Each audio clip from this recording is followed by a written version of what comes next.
जमलेल्या माझ्या तमाम हिंदू बांधवांनो, भगिनी आणि मातांनो, तुमचा जोश आणि उत्साह मी समजू शकतो.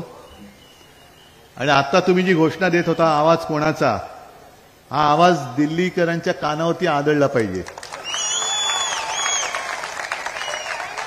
आणि त्यांना कळलं पाहिजे की महाराष्ट्र हा लेच्या पेच्यांचा देश नाहीये. महाराष्ट्र हा शूरांचा, मर्दांचा आणि छत्रपती शिवाजी महाराजांचा हा प्रदेश आहे.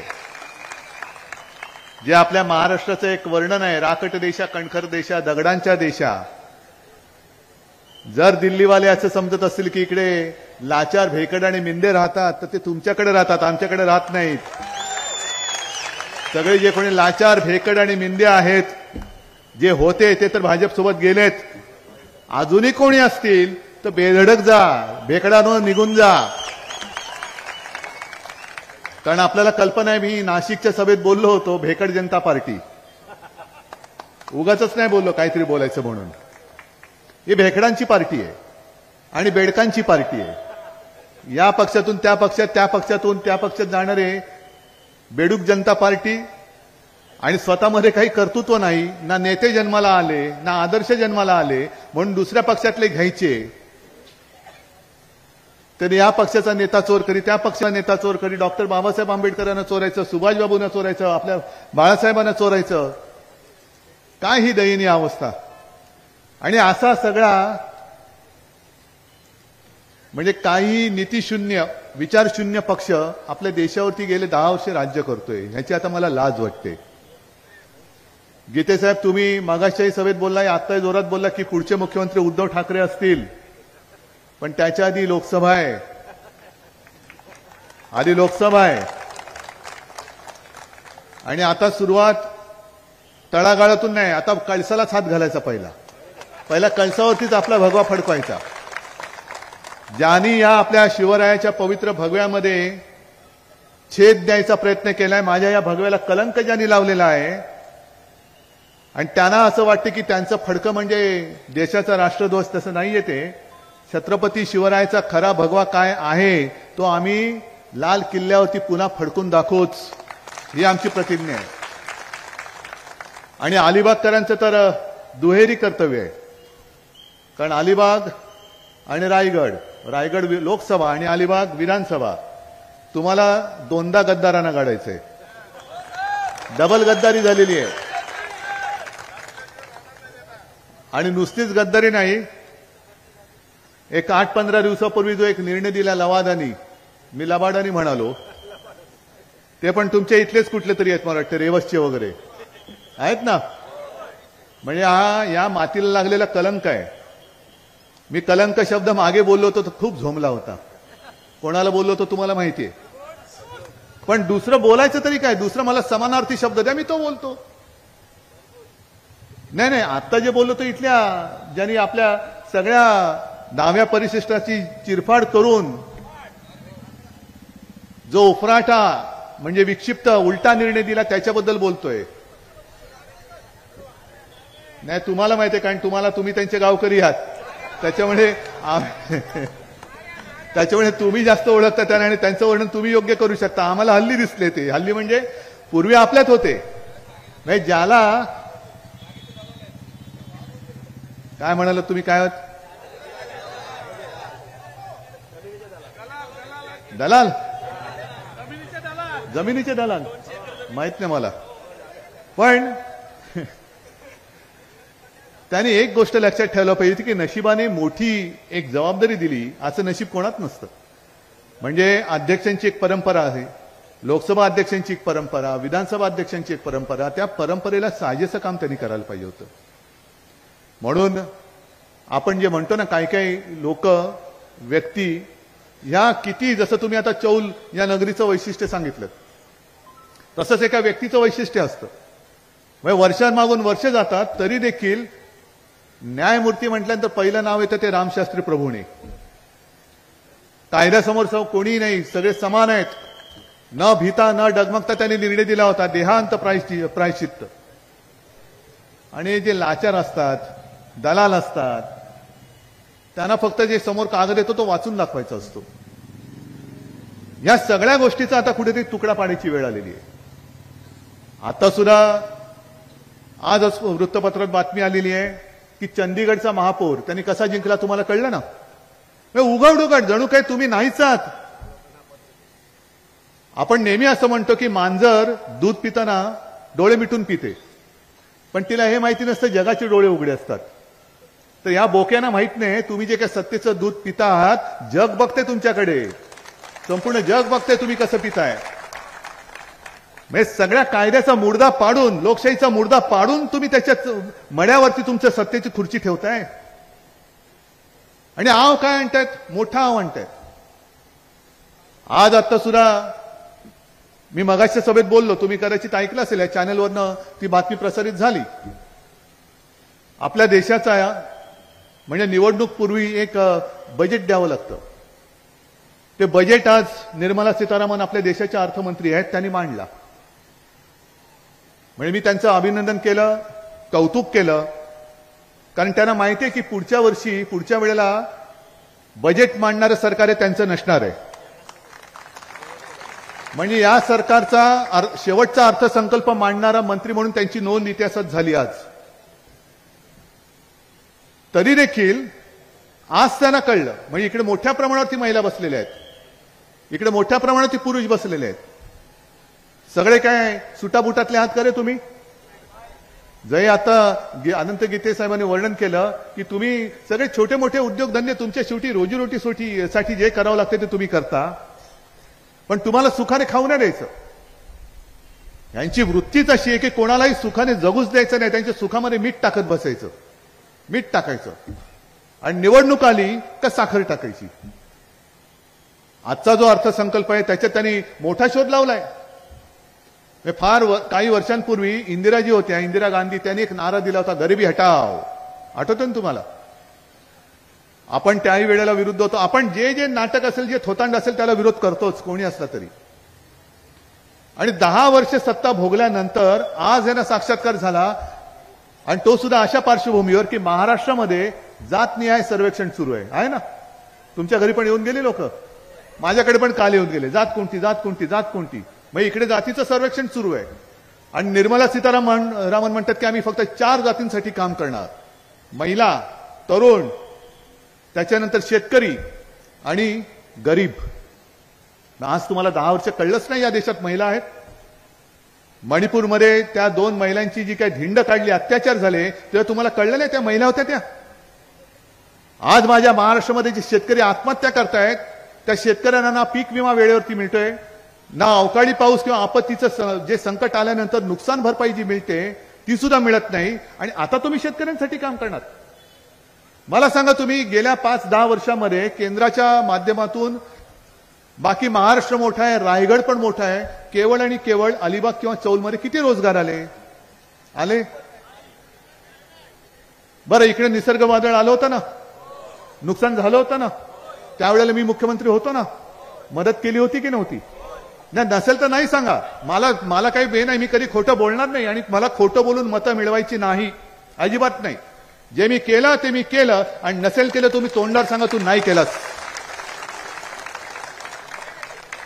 मी आलो होतो त्यावेळेला, मोठेच्या मोठे वृक्ष उन्मळून पडले होते इथून. नंतर ते तोक्ते सुद्धा वादळ आलं होतं. सिंधुदुर्गात मी गेलो होतो, मोठमोठे वृक्ष असं मी कधी बघितलं नव्हतं. 100-100 वर्षाचे वृक्ष सुद्धा उन्मळून पडले होते, काही घरांवरती पडले होते, अमाप नुकसान झालं होतं. आणि तेव्हा मी मुख्यमंत्री होतोच. केंद्राच्या निकषाच्या पलीकडे जाऊन मी मदत केली होती. ती मिळाली होती की नाही ते मला सांगा. फळबागांना केली होती, सगळ्यांना मदत केली होती. नाही, येऊ दिलं नाही म्हणजे तेव्हा जो काय होतं ते मी फिरत होतो, पण मदत द्यायचं काम मी केलं होतं. आता मला सांगा, एवढं मदत संकट येऊन गेल्यानंतर त्यावेळेला यांना कळलं नाही की ह्या 4 जाती ज्या तुम्ही नवीन निर्माण केलेल्या आहेत, त्याही वेळेला त्या होत्या, महाराष्ट्रामध्ये होत्या. पंतप्रधान आले होते, केंद्राचा 1 पैसा मिळाला होता. आता पंतप्रधान येत आहेत, आता सरकार आपल्या दारी, पंतप्रधान आपल्या दारी. म्हणजे तुम्ही म्हणालात ना की अलिबागमध्ये हा पर्यटन हा मोठा एक व्यवसाय आहे, आता पंतप्रधान इकडे पर्यटक म्हणून पण येतील, एखाद्या झोपडीत जाऊन जातील. भाई और बहनों, आपका और मेरा बहुत पुराना रिश्ता है.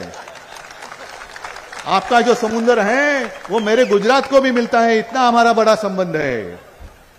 अरे पण त्या समुद्रातून तुम्ही माझे सगळे उद्योग धंदे गुजरातला घेऊन जाते, त्याचं काय? जे गुजरातला मोठं करा, मी काही जळत नाही किंवा माझी काही त्यांच्याबद्दल असूया नाहीये की गुजरात समृद्ध होतं, झालाच पाहिजे. बिहारही समृद्ध झाला पाहिजे. नितीश कुमारला तुम्ही फोडला आणि घेतलात ना, मग आता नितीश कुमारला घेतल्यानंतर बिहारला एक मोठं पॅकेज द्या ना. आता 5 लाख कोटीचं पॅकेज द्या बिहारला, हरकत नाही आमची. नाही तर नुसती फोडाफोडी करायची. निवडणुका आल्यानंतर तुम्हाला हे 4 वर्ग दिसतात, पण निवडून आल्यानंतर फक्त तुम्हाला सुटाबुटातले तुमचे मित्र दिसतात. सगळं काही त्या ना, म्हणजे मत मागताना 4 जाती आहेत, पण मत दिल्यानंतर चला फुटा, हे माझे 2 मित्र आहेत, यांच्यासाठी मी काम करणार सगळं सुटाबुटातले. म्हणजे राहुल गांधी मागे म्हणाले होते सुटबुटकी सरकार. आता त्यांना तुमच्या दाराचे जोडे जुजवण्याची वेळ येते. ते बूट त्यांच्या कामाला नाही येणार आहेत.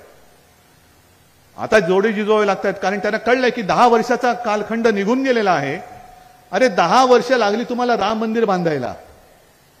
आता राम मंदिर तर तुमच्या आदेशाने झालेलंच नाही, कोर्टाच्या आदेशाने झाले. आणि ज्याच्याबद्दल मला सुद्धा अभिमान आणि मला सुद्धा आनंद आहे, नक्की आनंद आहे, कारण त्या सगळ्या लढ्यामध्ये शिवसैनिक सुद्धा होते. शिवसेना होती, शिवसेना प्रमुखांनी तर जबाबदारी घेतली होती. मी विरोध नाही केला राम मंदिराला, पण मला आमंत्रण मिळते की नाही मिळत ह्याची वाट न बघता मी माझा आनंद नाशिकला साजरा केला, नाशिकला केला. का तुम्ही तुमच्या सगळ्याच्या मध्ये करा, पण तरी देखील एक प्रश्न राहतो. ज्या वेळेला ते आमच्यावरती टीका करताना म्हणतात की यांनी हिंदुत्व सोडलं, जसं आज गीतेसाहेब म्हणाले आणि इकडे आलेत मुस्लिम बांधव, अरे आम्ही हिंदू आहोत ना रे, मग का आला तुम्ही आमच्या बरोबर? काय तुम्हाला माहित नाही मी हिंदू आहे? मला माहित नाही तुम्ही मुसलमान आहात? पण माझं हिंदुत्व जे माझ्या वाडवडिलांनी शिकवलंय ते म्हणजे जो या देशाला माझं मानतो, जो या देशासाठी मरायला तयार आहे, तो हिंदू आहे, तो माझा आहे, तो माझा आहे. आणि आमचं हिंदुत्व आहे, राष्ट्रीयत्व आहे. जे शिवसेना प्रमुखांचं वाक्य होतं की मला म्हणजे ते सांगायचे की त्यांना देवळात घंटा बडवणारा हिंदू नकोय, अतिरेक्यांशी लढणारा हिंदू पाहिजे. मग ही आमच्या हिंदुत्वाची व्याख्या असल्यानंतर आम्हाला सुद्धा राम आमचा आहे, पण आमचा राम हा हृदयात आहे. पण तोच राम नुसता हृदयात ठेवून चालणार नाही, हाताला काम मिळालं पाहिजे. हृदयात राम आणि हाताला काम देणारं आमचं हिंदुत्व आहे. मग तुम्हाला मान्य आहे की मान्य नाहीये? सांगा मला. मी मुख्यमंत्री असताना सुद्धा मी कुठे जातपात भेद केला, धर्माचा भेद केला? मग आम्ही म्हणे हिंदुत्व सोडलं. मग आता तुम्हाला जो नितीश कुमार चाललाय, तुम्ही घेतलाय, त्या नितीश कुमारने तर एक जमान्यामध्ये संघमुक्त भारतची घोषणा दिली होती. संघमुक्त भारत या नितीश कुमारला सांगितलं ना तुम्ही, आ गले लग जा, सगळे तुम्हाला पाहिजेत. आणि म्हणे पुन्हा टिमकी मिरवणार, अबकी बार 400 पार. अरे 400 पार होणार तर नितीश कुमार कशाला पाहिजे? त्या सोरेनला तुरुंगात का टाकताय निवडणुकीच्या तोंडात? 400 पार होणारच ना, मग पहिले 400 पार व्हा, मग टाका तुरुंगात. मग घाईघाईने राम मंदिर का केलं? 400 पार व्हायचं होतं आणि राम मंदिर करायचं होतं. पण तुम्हाला राम मंदिर पण पाहिजे, नितीश पण पाहिजे, जे पाहिजेत ते येत आहेत त्यांना काही नाही. म्हणजे पेपरमध्ये ज्या बातम्या येत आहेत त्या तुम्ही नीट लक्षपूर्वक वाचता का? टीव्हीवरती ज्या बातम्या दिसतात तुम्ही लक्षपूर्वक वाचता? आज वृत्तपत्रात बातमी आली, माझ्या गाडीमध्ये तर मी कटिंग आणलंय, महाराष्ट्र टाइम्स मध्ये. मी मुद्दामून नाव घेऊन सांगतो, पहिल्या पानावरती 2 बातम्या आहेत. हा हे आहे बघा, हे जरा चॅनलवर नीट दाखवा, नाही तर सगळ्यांना वाटेल, कारण भाजपला वाटतं सामना म्हटलं की टीका आली. सामना म्हणते टीका नाही करत, ही बातमी बघा. या 2 बातम्या बाजूबाजूला महाराष्ट्र टाइम्सने दिलेल्या आहेत. एक आहे हेमंत सोरेन यांना अटक, कशासाठी? मनी लॉन्ड्रिंग आणि इतर वगैरे वगैरे वगैरे दिवसा म्हणून सोरेन यांना काल त्यांनी अटक केली, ही बातमी आली. आणि दुसऱ्या बाजूला छोटी बातमी आहे, अजित पवारांना क्लीन चिट. म्हणजे शिखर बँकेच्या 25,000 कोटी कर्जाचं वितरणामध्ये काय घोळ केला म्हणून त्यांच्यावरती आरोप केले. स्वतः नरेंद्र मोदींनी, पंतप्रधान मोदीजींनी एनसीपीवरती 70,000 कोटींच्या घोटाळ्याचे आरोप केले होते की नव्हते? आणि 4 दिवसात गेले ना तिकडे. आता काय उपमुख्यमंत्री झाले, म्हणजे सोबत येत आहेत, त्यांना आम्ही मंत्री करू, उपमुख्यमंत्री करू, ये मोदी गॅरंटी आहे, ये Modi guarantee, Modi guarantee, Modi guarantee ही की तुम्ही भाजपात या. जे ईडीवाले तुमच्याकडे आले होते ते भाजपात आल्यानंतर तुमच्या घरी येऊन झाडू मारतील. ये मोदी गॅरंटी आहे, मोदी की गॅरंटी आहे. आणि नाही आलात तर तुरुंगात जा. अरे सगळेच काही नेबलेट आणि लाचार नसतात. आणि सगळेच जर का लाचार आणि नेबलट असते तर माझ्या भारत मातेला स्वातंत्र्य मिळालंच नसतं. त्या वंदे मातरम या दोन शब्दात जो जोश आहे, अरे फाशीचा दोर असला तरी कोणी पर्वा नाही केली. ते तसे क्रांतिकारक जन्माला आले आणि जनता उसळून रस्त्यावरती आली म्हणून. आणि म्हणूनच ब्रिटिश सरकारला सुद्धा इकडनं काढता पाय घ्यावा लागला होता. ब्रिटिश सरकार हे शेवटी मिळालेलं स्वातंत्र्य आपल्याला आपण काहीच केलेलं नाही, आपल्या आधीच्या पिढ्यांनी केलेलं आहे. पण त्यांनी जर का बलिदान देऊन कष्ट करून आपल्याला स्वातंत्र्य मिळवून दिलं तर आपलं कर्तव्य नाही स्वातंत्र्य टिकवायचं. मी गेल्या वेळेला आलो होतो ना रायगडमध्ये, कारण आपली युती होती. मी त्यावेळेला मोदीजींचा प्रचार केला होता. पण मी असं कधी म्हणत नाही की मी प्रचार केला होता म्हणून मोदीजी पंतप्रधान झाले. पण 2014 साली आम्हाला अनुभव आला, 2019ला अनुभव आला. लोकसभा आल्यानंतर तुम्ही आम्हाला मस्का लावता. 2014 मध्ये सुद्धा साधारणतः जूनच्या पहिल्या आठवड्यामध्ये मोदीजींनी शपथ घेतली. केवढा तो एक स्वप्नव्रत वाटणारा क्षण होता. मी गेलो होतो, मी दोन्ही वेळेला गेलो होतो आणि विश्वास बसत नव्हता. समोर आपण ज्यांच्यासाठी प्रचार केला ती व्यक्ती पंतप्रधान म्हणून शपथ घेते. राष्ट्रपतींकडे गेलो होतो, प्रणव मुखर्जींकडे. आज माझा तुम्ही पक्ष चोरलात, या तुमच्या गावावाल्यांनाच विचारा, माझा पक्ष देऊन टाकला. अरे लायकी नाही तुझी, या सगळे हे जे माझं वैभव आहे ना ते दुसऱ्याला देण्याची तुझी लायकी नाहीये, पात्रता नाहीये. पण प्रणव मुखर्जींकडे मला घेऊन गेले होते पाठिंब्याच्या पत्रावरती सही करायला. त्याच्यानंतर कोविंद होते, त्यांच्याकडे घेऊन गेले होते. पण 14 साली मे जून पर्यंत आम्ही हिंदू होतो. पंतप्रधान हे झाल्यानंतर आम्ही काय धर्मांतर केलं? लगेच तुम्ही 2014च्या विधानसभा निवडणुकीत आमची युती तोडून टाकली. 2019 मध्ये पण तेच केलं. बरं, आता ते जे काय त्यांनी केलेलं आहे, मी काय मागितलं होतं त्यांच्याकडे? मी मुख्यमंत्री होईन म्हणून नव्हतं मागितलं. मी माझ्या वडिलांना म्हणजे बाळासाहेबांना वचन दिलेलं की मी शिवसेनेचा मुख्यमंत्री करून दाखवेन आणि तो मी पुन्हा करून दाखवेन. तुम्ही सोबत आहात म्हटलं ती असे अनेकदा मी माझ्या शिवसेनेचे मुख्यमंत्री करून दाखवेन. आणि हे सगळं ठरलं 2.5 वर्षाचं. मग 2.5 वर्ष जर तुम्ही माझी अट मान्य केली असती, आता जो काय तुम्ही चोर बाजार मांडलाय तो मांडावा लागला नसता. देवेंद्र फडणवीस त्यांना सुद्धा मी सांगू इच्छितो, आता तुम्ही आधी फुल होतात गेल्या टर्ममध्ये, त्याच्यानंतर 2.5 वर्ष विरोधी पक्ष नेते. आम्हाला वाटलं तर की एवढे सगळी घरफोडी केलीत तुम्ही मुख्यमंत्री व्हाल, पण तुम्हाला केला अर्ध मुख्यमंत्री. आता तर पाव उपमुख्यमंत्री, पाव उपमुख्यमंत्री. अरे दिमागदारपणाने मुख्यमंत्री म्हणून 2.5 वर्ष भोगली असतीत ना, कशाला चोरी केलीत तुम्ही? पण खोट्याच्या कपाळी सोटा आपल्याला घालावाच लागेल, हाणावाच लागेल. तो सोटा तयार आहे की नाही हे तुम्हाला मी विचारायला आलेलो आहे. आणि मग एक काम तुम्हाला करावं लागेल. ही आजची सभा जनसंवाद म्हणजे असा संवाद नाही, हा पुढचा संवाद तुम्हाला करायचा आहे जनतेशी. तयार आहात? कारण त्यांनी जे केलं होतं त्यावेळेला 2014 साली एक शब्द प्रचलित झाला होता. कोणता होता? चाय पे चर्चा. बरोबर ना? मग काय, जाऊन बसायचं, 4 चौघात बसायचं आणि सगळ्या थापा मारायच्या. आता तुम्हाला हे काम करावं लागणार आहे. 4 चौघात जाऊन मोठी सभा वगैरे नाही घ्यायची. आठवडी बाजार असतो, जा आठवडी बाजारात जाऊन बसा. चहाच्या टपऱ्या असतील, रिक्षा स्टँड असेल, बस स्टँड असेल, जिथे जिथे काही ठिकाणी उद्यानं असतील. आता तुम्ही म्हणाले तिकडे तलाव आहेत, तलावावरती फिरायला येणारे लोक असतील, जाऊन बसा. आता इकडे महिला आहेत. मला एक सांगा, तुमच्यापैकी किती जणींना उज्ज्वला गॅस योजनेचा लाभ मिळालेला आहे? हात वर करा. असेल जरूर करा, मला आनंद होईल. तुम्हाला किती 2 कोटी रोजगार दरवर्षी निर्माण करणार होते, किती लोकांना रोजगार मिळाले? हात वर करा. पीक विमा योजना तुमच्या इकडे घेतात नाही घेत? कारण आता मला कल्पना नाही, गेली 1.5-2 वर्ष किती जणांना मिळालं. आपत्ती आली ना मधल्या काळात, त्या संकट काळामध्ये सरकार तुमच्या दारी आलं की नाही आलं? मग काय मिळालं? काय फक्त एक जी आपली थोडी फसगत होते, मी आजचं सुद्धा मगाशी वर्णन केलं की हा निवडणुकीपूर्वीचा अर्थसंकल्प निर्मलाबाईंनी सादर केला. या सगळ्या म्हणजे मदत देताना पैसे नाहीत, योजना नुसत्या कागदावरती असतात.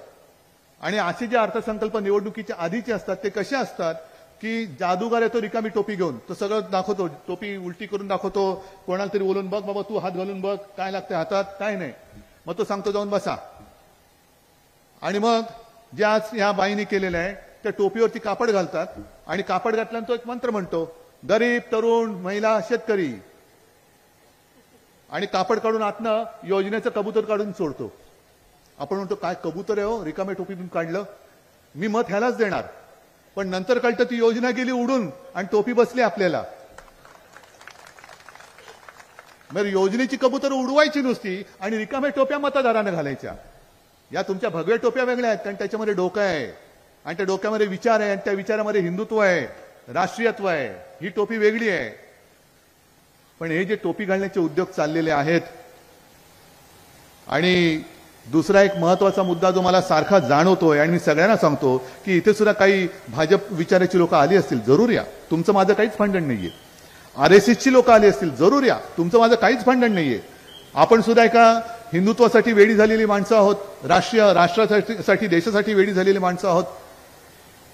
पण तुम्ही म्हणजे त्या लोकांनी वर्षानुवर्ष एवढे सगळे कष्ट उपसले, घरदार सगळ्यावरती निखारे ठेवून वेळ प्रसंगी, म्हणजे RSSच्या लोकांबद्दल सुद्धा मला एक आपुलकी आहे, कारण घरदार कुटुंब बाजूला ठेवून प्रचारक म्हणून ते देतील त्या राज्यामध्ये जाऊन त्यांनी प्रचार केलेला आहे. म्हणजे मधल्या काळामध्ये 2-4 वर्षापूर्वी एक व्यक्ती मला अशी भेटली, मला वाटतं त्रिपुरामध्ये, तेव्हा ते जिंकले होते तेव्हा. त्यांनी सांगितलं की साहेब, मला जेव्हा ही त्रिपुराची जबाबदारी दिली आम्ही गेलो म्हणे, पण अक्षरशः लोक कुत्र्याच्या मागे लागावे तसे मागे लागायचे, मारायला त्याच्या अंगावर. पण आम्ही पाय रोवून उभे राहिलो, करत करत करत 2-5 वर्ष सगळ्यांचे शिव्या टोमणे वगैरे खाल्ले, पण शेवटी आम्ही भाजपला तिकडे जिंकून दाखवलं. पुन्हा हरले तो भाग वेगळा. पण एवढं सगळं तुम्ही करताय, तुमच्या लक्षात येते का की लढाई उद्धव ठाकरेची नाहीये, ही लढाई एकट्या शिवसेनेची नाहीये ना, ही लढाई एवढ्याच लोकांची, ही लढाई माझ्या देशाच्या लोकशाहीची आहे, लोकशाहीची आहे. मी मोदींचा विरोधक नाहीये, पण मी हुकुमशहाचा विरुद्ध आहे. आणि मग जे त्यांचं काम करतायत, त्यांच्या जे काय सतरंजा उचलतायत, अरे तुम्ही सतरंजा उचलतायत, त्या सतरंजावरती सगळे उपरे येऊन बसतायत, सगळे मिंधे येऊन बसतायत, सगळे ज्यांच्या विरुद्ध तुम्ही लढलात ते येऊन बसतायत त्याच्यावरती. आणि ह्याच्या पुढे पुन्हा जर काही ह्यांना तुम्ही जिंकवण्यासाठी मेहनत केली तर तुमच्या पुढच्या पिढ्या या तुम्ही हुकुमशहाच्या ताब्यात देणार आहात. हे मान्य आहे ना? आम्हाला तर नाहीच आहे. कारण माझी भारत माता जी मी म्हणतो, का भारत माता म्हणतो माझी, कारण तिला स्वतंत्र होण्यासाठी कितीतरी कष्ट घ्यावे लागले होते. की पुन्हा तेव्हाचे परके होते, पण आता यांची जी नीती आहे, जी इंग्रजांची नीती होती, तोडा फोडा आणि राज्य करा, तीच यांची नीती सुरू आहे.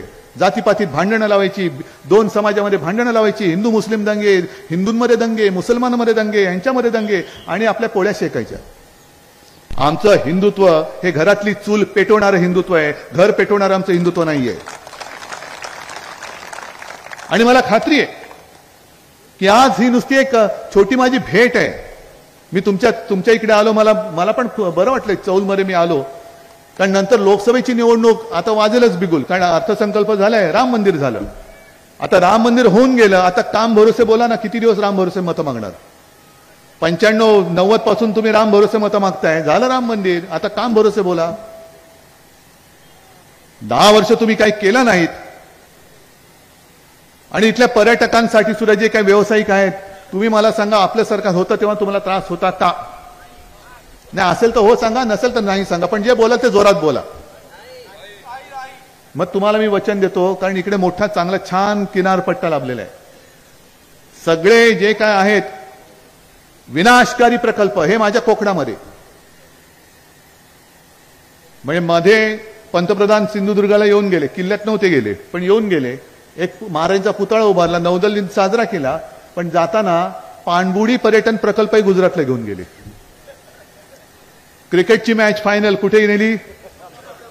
गुजरातला गेल्यावर काय झालं? आता परवा फिल्मफेअर अवॉर्ड सोहळा तिकडे घेऊन गेला. म्हणजे नुसतं ओरबाडायचा, महाराष्ट्र ओरबाडायचा. अहो तुम्ही गुजरातला मोठं करा, आम्ही तुम्हाला मदत करू, पण इथे सुद्धा जे गुजराती समाज माझ्यासोबत राहतोय, महाराष्ट्रामध्ये राहतोय, देशभर राहतो आहे, त्यांनी काय करायचं मग? का तुम्ही गुजरात आणि संपूर्ण देशामध्ये भिंत उभी करतात? गुजरातही आमचाच आहे, संपूर्ण देश आमचा आहे, पण गुजरात तुम्ही समृद्ध करताना माझ्या महाराष्ट्राचं वैभव नका ओरबाडू. तुम्ही गुजरातमध्ये न्या, उत्तर प्रदेशमध्ये सुद्धा त्यांनी सुद्धा विचार केला पाहिजे. राम मंदिर केलं, उद्योग किती आणले? बिहारमध्ये नितीश कुमारला घेतलात, पण 10 वर्षात उद्योग किती आणलेत? अगदी जिथे जिथे यांचं राज्य आहे तिथे तिथे उद्योग किती आणले याची यादी द्या ना, विचारा. आणि हे सगळे जे काय भांडाफोड आहे हे आपल्याला निवडणुकांची तयारी होण्याच्या आधी हे लोकांमध्ये न्यावं लागेल. कारण हे यांचं असंच आहे, हे जंतर मंतर करायचं, स्वप्न दाखवायची, भूलभुलैया उभा करायचा. आज करवाढ झालेली नाही, कारण खरा अर्थसंकल्प निवडणुकीनंतर सादर होणार आहे. दुर्दैवाने यांचं सरकार आलं तर जसा आजपर्यंतचा अनुभव आहे की निवडणुकीपर्यंत मतदानापर्यंत गॅसचे दर खाली येतात आणि मतदान केलं की पुन्हा सगळे गॅसवर. पेट्रोलचे भाव तोपर्यंत खाली, मतदान झालं का पेट्रोल वाढलं. हे सगळं आता 10 वर्ष अनुभव घेतलेला आहे. 10 वर्ष आपल्या आयुष्याची आपल्या देशाने यांच्या नादी लागून वाया घालवलेली आहेत. याच्या पुढे मात्र असं होता कामा नये. आता याच्या पुढे होता कामा नये आणि म्हणून तुमच्यावरती मी जबाबदारी सोपवतोय. कदाचित मला निवडणुकीच्या वेळेला चौलमध्ये येता नाही येणार, कारण निवडणुकीचे दौरे तुम्हाला माहिती आहेत, लागले की मोठमोठ्या सभा होत असतात, म्हणून मी आज तुमच्या समोर आलेलो आहे. पण चौलमधनं आघाडीची आणि अलिबागमधनं आघाडीची जबाबदारी तुम्ही घेणार आहात का? जोरात, एवढ्या जोरात की छप्पर उडालं पाहिजे. आणि छप्पर उडून चालणार नाही, तो आवाज दिल्लीवरती जाऊन आदळला पाहिजे. ठीक आहे, मग ठरलं. मागे एकदा मागच्या निवडणुकीत कोल्हापूरकरांनी एक घोषणा दिली होती, आमचं ठरलंय. तसं तुमचं ठरलंय. भगवा एकच, तो छत्रपती शिवाजी महाराजांचा आणि आपल्या शिवसेनेचा. दुसरी शिवसेना, दुसरा भगवा आम्हाला मान्य नाही आणि भाजपचं फडकं तर अजिबात नाही.